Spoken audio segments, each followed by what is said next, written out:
Mga kananay, kami po hirap sa tubig ngayon. Yung aming tubig ay galing pa sa baba. Ngayon po ay usungan namin papunta sa bahay ni Jen. Kasi ito ay sabi ako kay Eric na kunan muna kami ng tubig sa baba at dito na iniwan kay Sister Mary. Kaya kami po ay usungan namin ni Mark.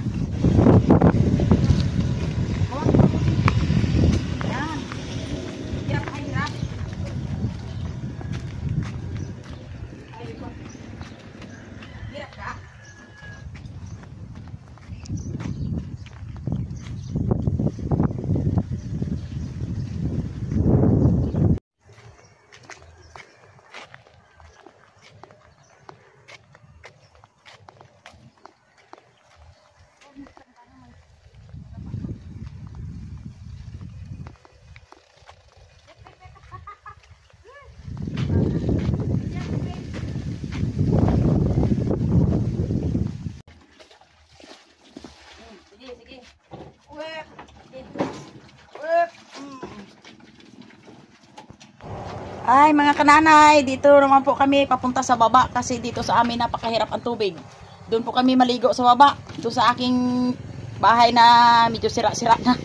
Doon na kami mananghalian at maglaba. Dahil doon lahat nagakuha ng tubig sa amin dahil dito talaga sa taas ay hindi kami nabigyan ng tubig. Mahirap talaga ang tubig dito. Kaya punta na kami doon sa baba. Tara na!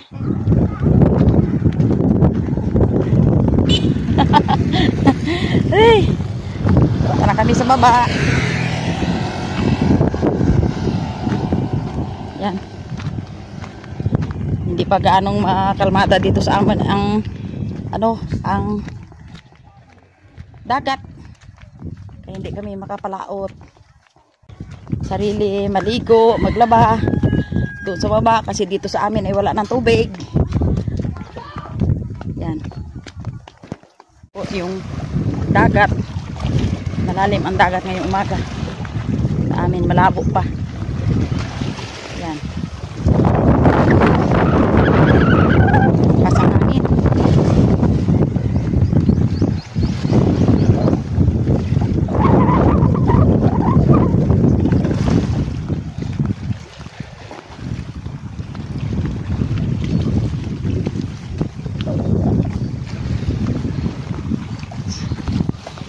Aming dadadaan ngayon mga kananay ay puro kawayanan papunta doon sa baba.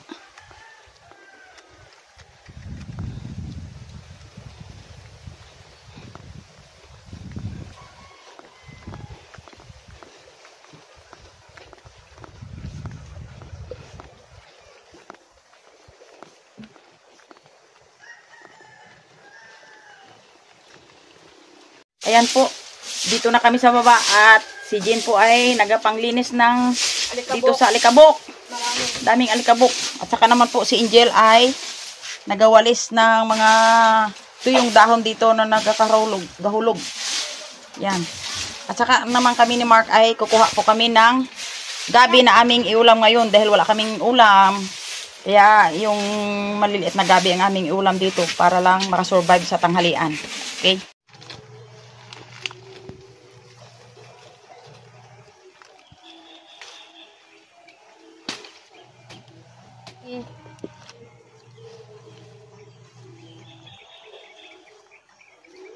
Piting ko lang.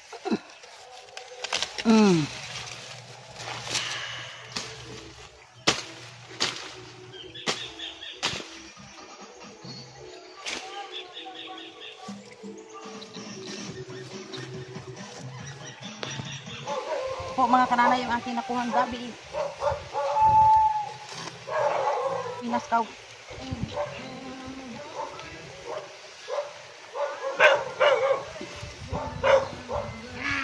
Ito po, kinuha ng ang gabi sa aking tanim dati dito sa baba. Kaya ang lalaki ng laman.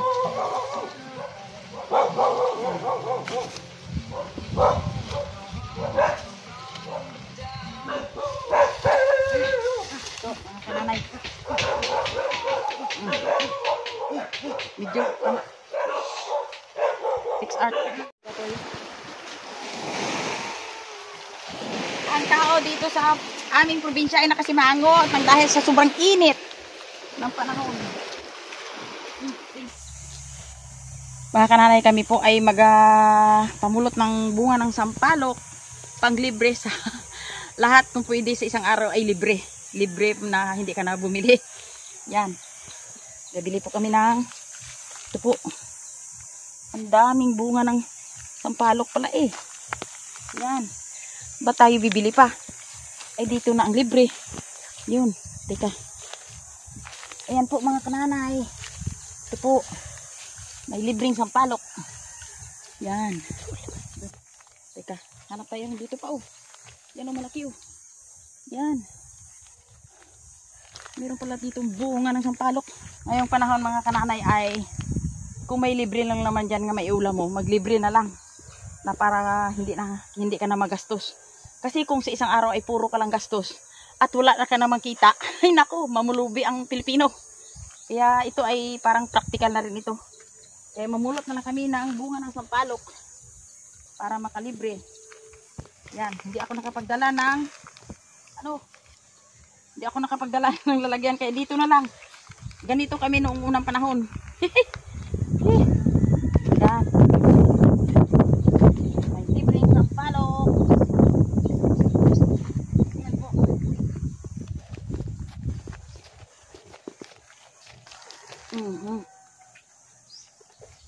Dami. Ba't magapili pa tayo sa tindahan kung dito lang naman ay pinipulot? Diba, Mark? Be practical. Ngayong panahon, kung wala ka naman kita, maghanap na ka ng pang libre sa ulam. Kaya ito ang gawa namin dito mga kananay. Alam mo mga kananay, tinuturoan ko yung mga anak ko na magtipid. Kung mayroon lang namang libre na ulam, edi libre na lang, huwag ka nang bumili. Para yung ibang budget mo ay maibili pa ng pinaka-importante dito sa mundo. Yan. Sabi yung aking apo, kasi ang aking apo na ngayon ay ang videographer po ay si Mark. Sabi niya sa akin, Lula, be contented to your life. O, contented na tao sa buhay. Kaya yan. Yan.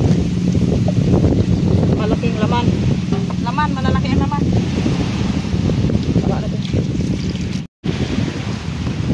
Ito na mga kananay oh. Pinabalatan ko na yung bunga ng sampalok. Aking na pang-asim na sa isda sa ito po ang aming iasim sa gabi. Yan, kasi hindi pa kami makapangisda dahil malakas pa ang dagat. Yan. Ayan po ang kapatid ko. Nagtatalop.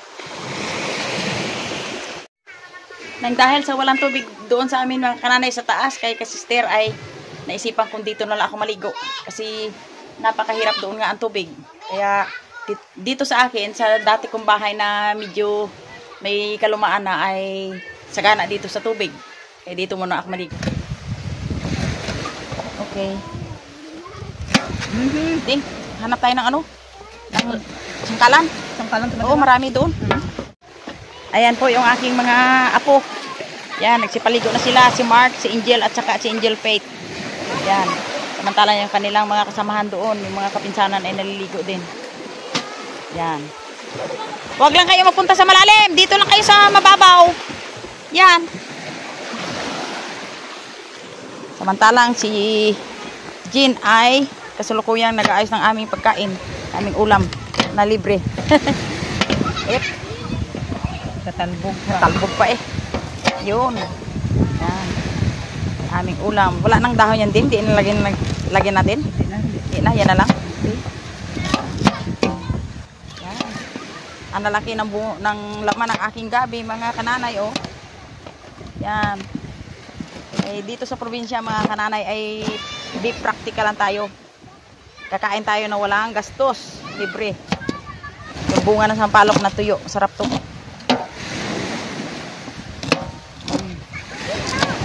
Yan po.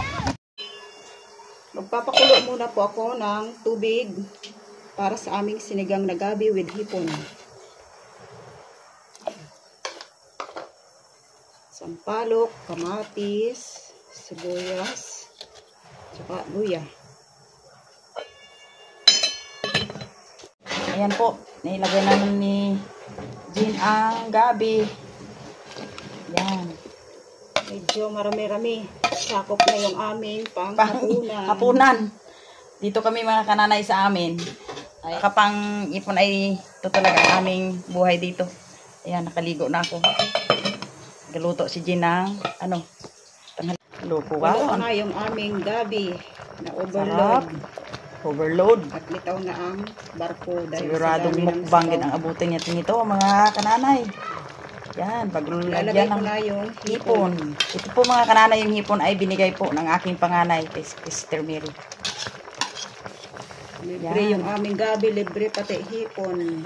Libre lahat-lahat, sahog libre. Pati asin libre, ba? Talaga. Ayan. Lagyan natin ng asin para malasa. Hindi na siya kailangan ng anumang pampalasa kasi yung ating Hipon. hipon ay sadyang malasa na talaga. Mm.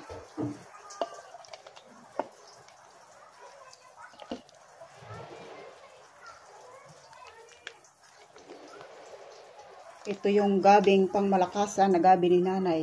Sa ligat ng gabi, panalo. Masarap siya pang ginataan. So, anong luto? Sarap yung bulang lang. Iwas mo na si nanay sa ginataan.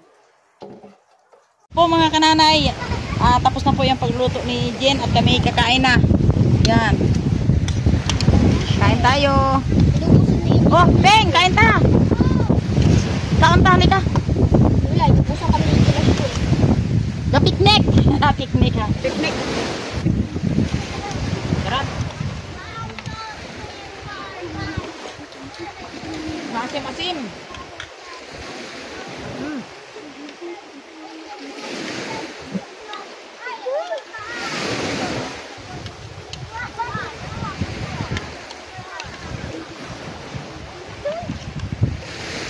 Katling ay.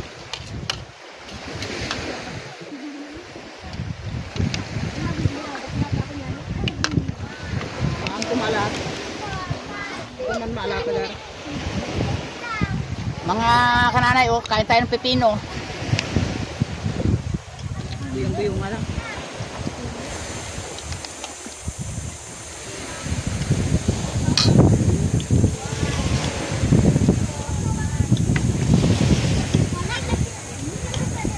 Ha? Sadaga.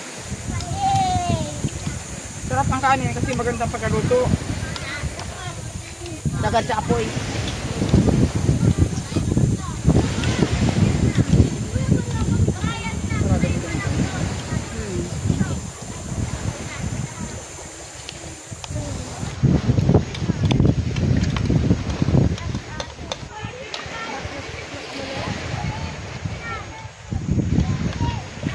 Sabaw? Ay, pang sabaw dun. Maumpay mo. Tayong sabaw. Sarap na pala to. Sige. Ay, tayong sabaw.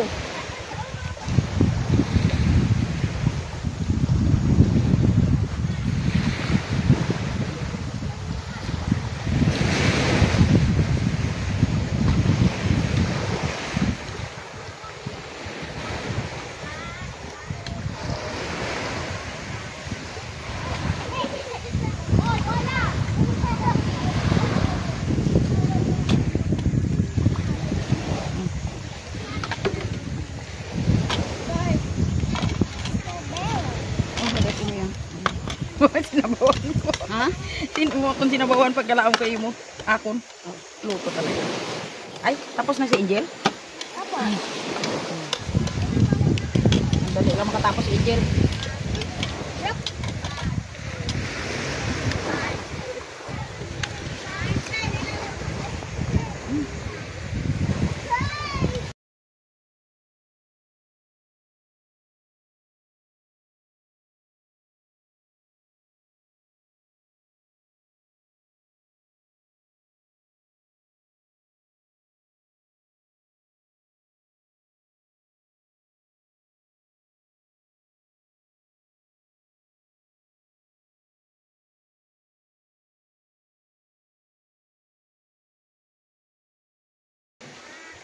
bakal ng ulo gano. Ito no? Butang ko sira. Sura? Isda wala ay ito ng dali. Anong isda mo? Anong baklon mo? Ha? Anong baklon mo? Ulo. Ah, Butang sa sira wala. Ayain na natin kumain ang lahat na dumaan din sa dagat. Dahil maraming naliligo.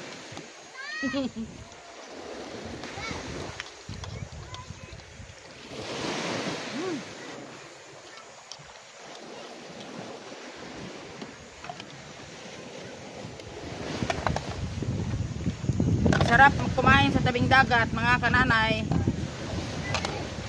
Tapos nang ligo ka, ang sarap. Man, hindi ka makapagkita.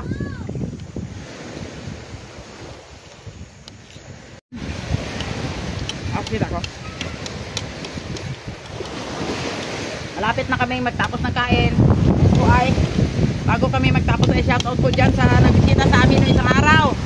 Si Sir Kin Gutierrez ng Pinamalayan at saka yung kanyang kaibigan na po, hindi ko na, nalimutan ko ng pangalan. Yun, shoutout po sa inyo at lahat ng mga aming manonood po. Yung aking mga kananay, lahat-lahat ay shoutout po dyan sa inyo. Thanks for watching sa inyong panonood. Yan.